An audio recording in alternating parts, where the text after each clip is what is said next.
Aceh catatkan produksi minyak bumi dan gas di kuartal 1 2025 capai 18.407 barel. Jumlah itu melebihi target yang ditetapkan oleh regulator Badan Pengelola Migas Aceh atau BPMA.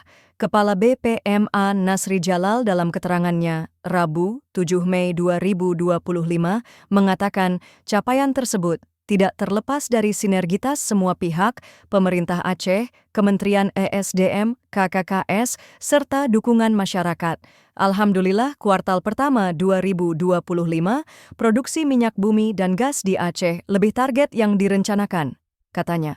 Capaian tersebut, sambung Nasri lagi, juga sebagai wujud komitmen provinsi untuk mendukung ketahanan energi nasional. Keberhasilan ini, lanjut dia, juga tidak terlepas dari optimalisasi lapangan migas, penerapan teknologi tepat guna, serta perbaikan iklim investasi di sektor hulu migas Aceh.